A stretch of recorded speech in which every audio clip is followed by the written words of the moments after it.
welcome to Police Stories podcast. This is episode 15, a series of short stories about my 28-year career in the UK police force. So, I was coming towards the end of my probation. When you first join the police, you have 2 years in which you would basically learn the ropes, and there's a series of things you have to achieve in that time. So you'd be expected to do a certain amount of various things, perhaps have some attachments with different units and sort of specialisms and things. And at the end of the 2 years, you're signed off. That's your probation out of the way, and you're officially kind of allowed to move onwards and upwards. And if you want to, you might choose to stay on response for years, if not your whole career, answering 999 calls. It's certainly the most varied place there is. But I had originally moved about around about an hour's drive away from where I actually lived to first start working, although I had lived there for 10 years previously, so I definitely had a bit of an advantage working in a place that I knew fairly well.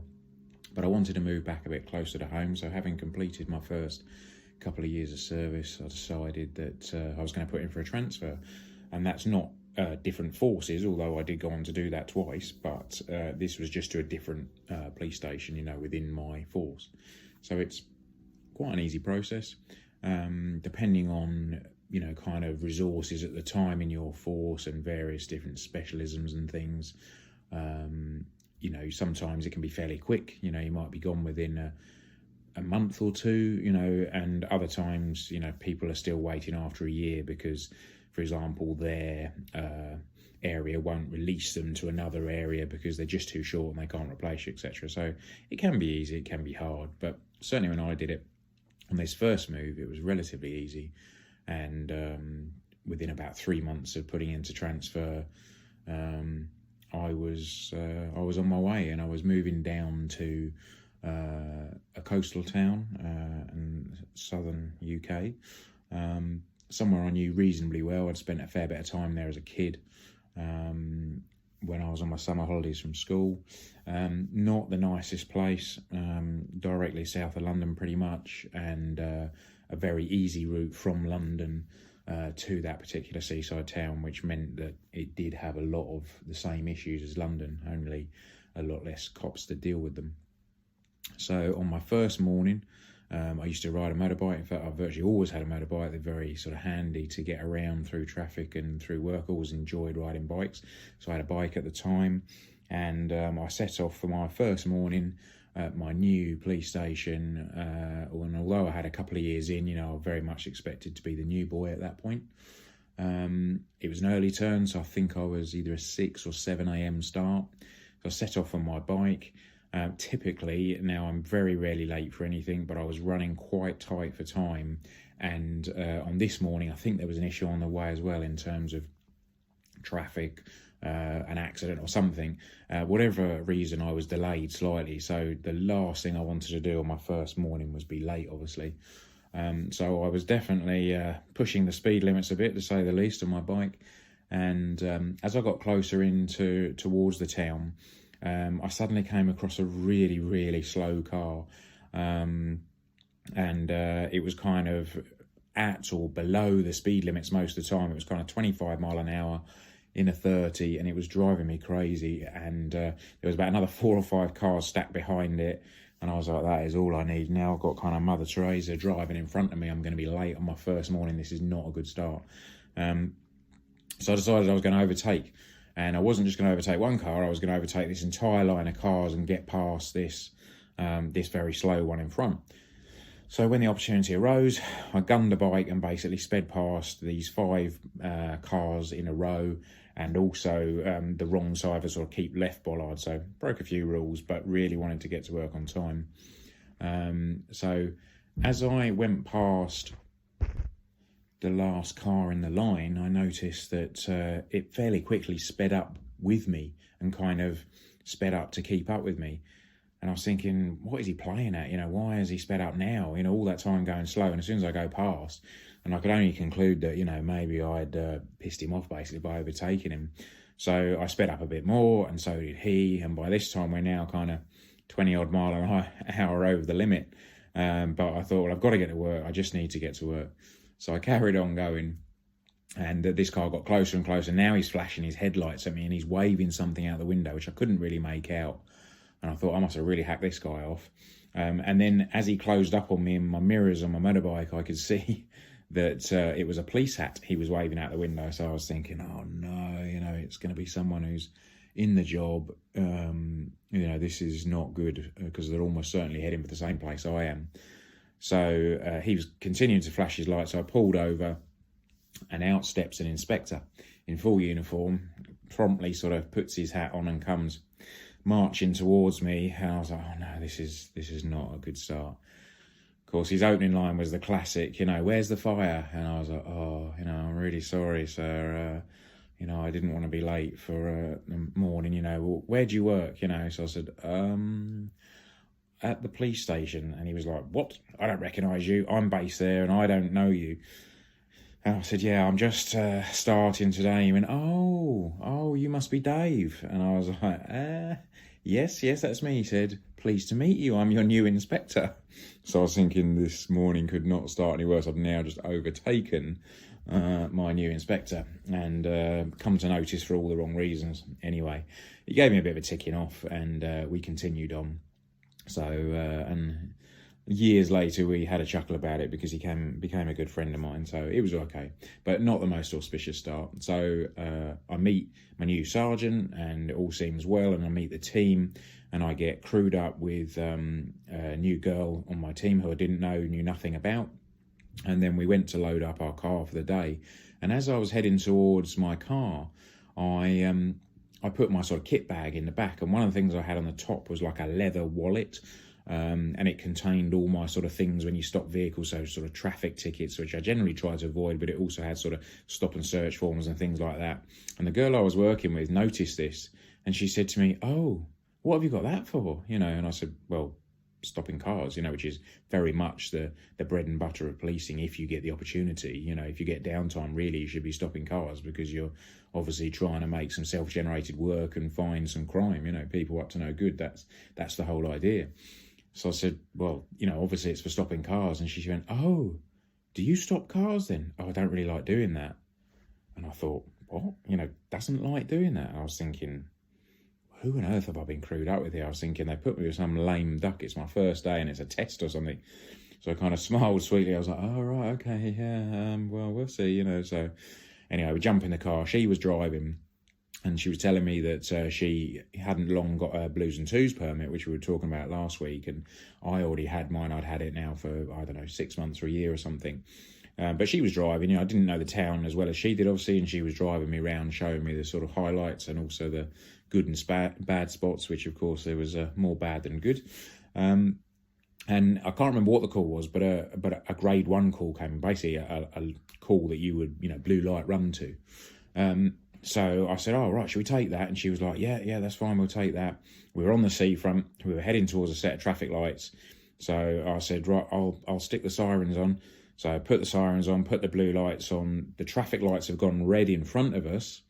And rather than going up the outside and then through the red lights carefully, and carrying on to this job, she pulled in behind the cars in front, that were at the red light. Yet we were still sat there with our Blues and Twos on, our sirens going and our blue lights flashing. Cars in front of us were kind of not sure what to do because they were like, do you want to stop me? Do you want to come past? I don't know. And while we were sat there and I was thinking, what is she doing? 2 or 3 more marked cars came hammering up the outside with their Blues and Twos on, straight through the red lights as we should have, and carried on. And all this girl could say was, oh no, now I'm going to be a laughing stock. I should have gone through that. And I was thinking, yep, yeah, you 100% should have. I mean, I don't know what she was thinking, but, my expectations of this girl were going downhill rapidly. But, you meet different people in your career, some good, some bad. So that's just how it is.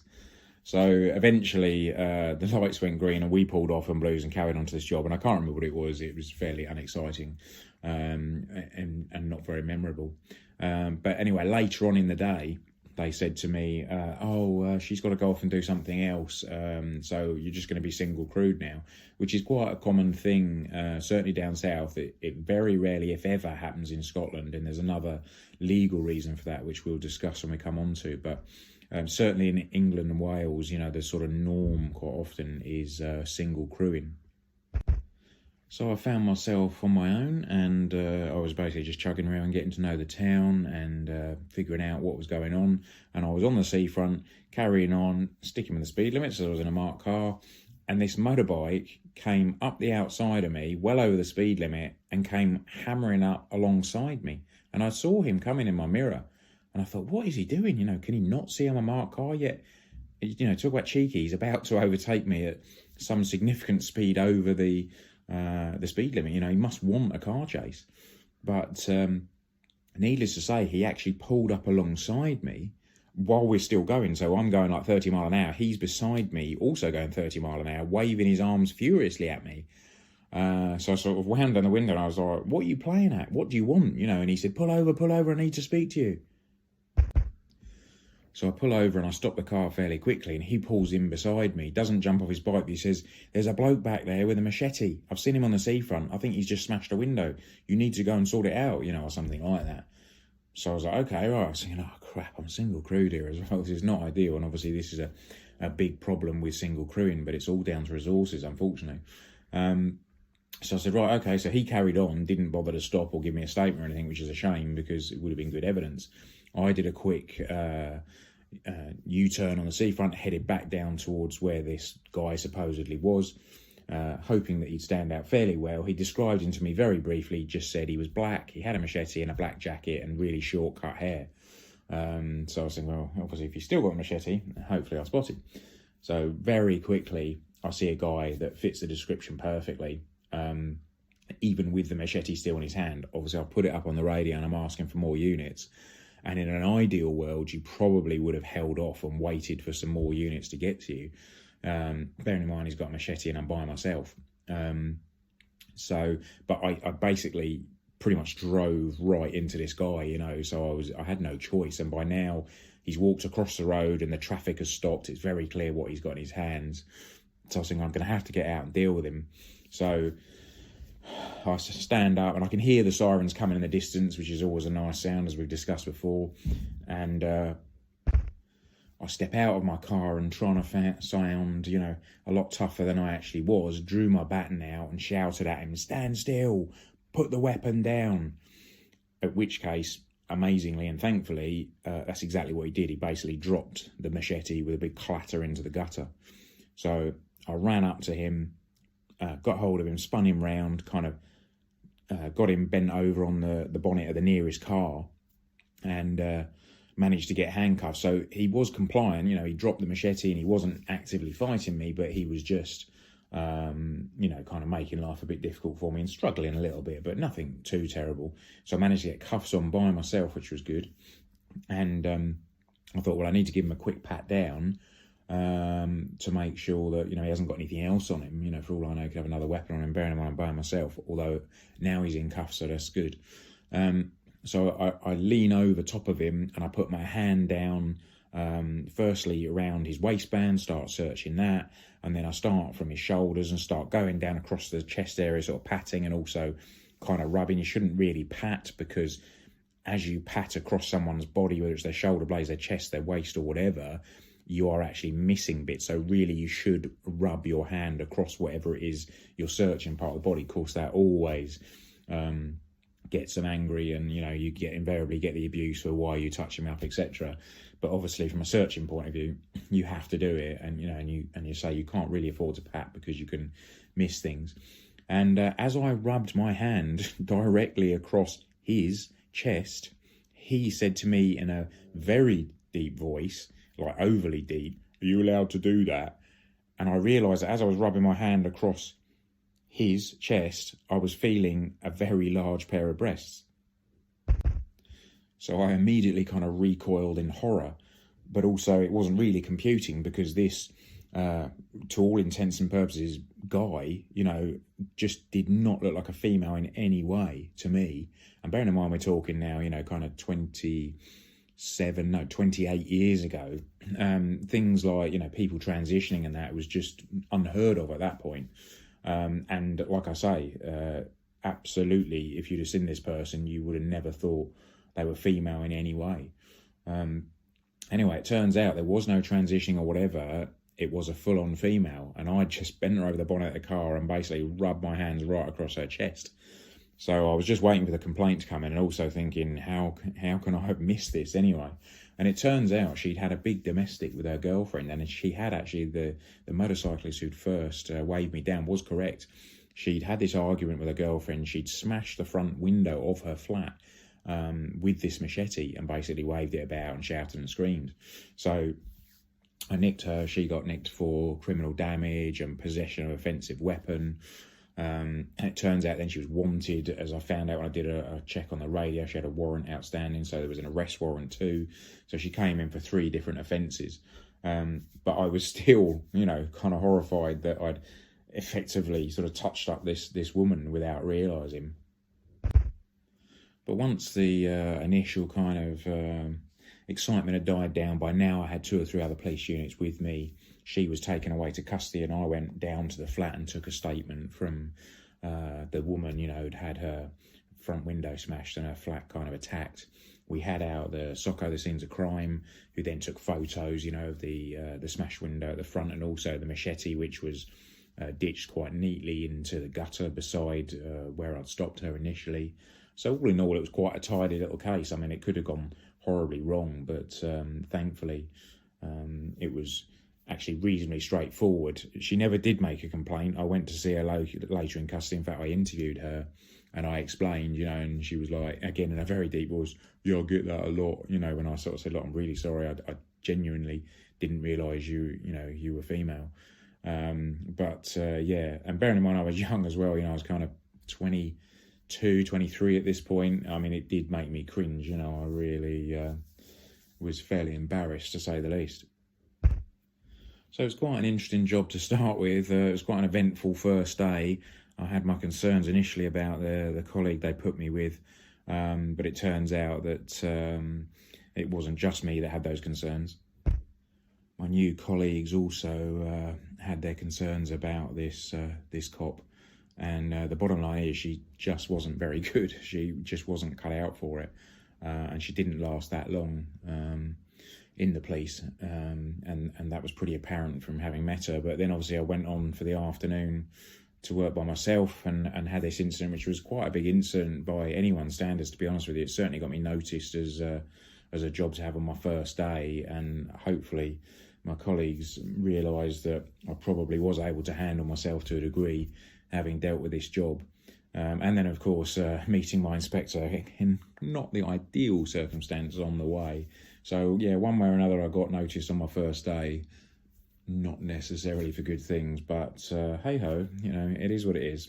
I've got a few more stories from my time at this particular station. I ended up staying there another couple of years or so, and I went on eventually to the tutor unit where I was dealing with the new cops that were coming in, that were then being looked after in their first sort of 10 weeks specifically by a tutor unit set up to to teach them the ropes to start with. It was something I really enjoyed doing, actually. It was really good fun. Occasionally, again, you did get the odd lame duck through, and really, really difficult, even at that stage, to get rid of cops, if they just weren't up to it. It did happen twice over the sort of 2-year period I was doing it. And it's not very nice to sort of write up unpleasant things, not unpleasant things, truthful things, but, things that you knew were basically going to cause this person problems. But on both occasions, these cops were just not up to it. One of them knew it, and in fact, when we sat down and had a chat about it, he said to me, look, I've been having the same concerns myself. I'm not really enjoying it. I don't really think I'm up to it. So he kind of pretty much agreed that he was just going to resign and put his papers in, which was the best thing all round for everyone. Another one who absolutely fought against it tooth and nail. She didn't want to know at all. I always knew that she was going to be a problem. Day one when I met her, she said to me, her opening line was, "What degree do you have?" And I said, well, I've never been to university, And I said, what about yourself? Have you been? Oh, yes, yeah, I've got a law degree. And I was like, wow, law degree, that's really good. That'll hopefully come in handy. Any sort of particular area, that you specialise in, like criminal law or something, because that'd be really useful, No, conveyancing. Well, conveyancing is selling houses. So I was like, right, okay, well, we don't sell a lot of houses on the Tuesday, I've got to be honest. And she kind of rolled her eyes at me. This is literally the first 5 minutes I've met this girl. So I just knew it wasn't going to go well, and it didn't. And we'll talk about that in a bit more depth on another episode. So that's it for now. A little bit of a shorter one again. Episode 15, done and dusted. Thanks very much for the downloads. Hit a bit of a milestone this week. Made 500 downloads, which isn't a lot, I know, compared to most podcasts, but for me it's fantastic, and I do thank you all for listening, and hopefully it will continue to be interesting for you. Thanks very much. I'll see you again soon. Cheers, bye.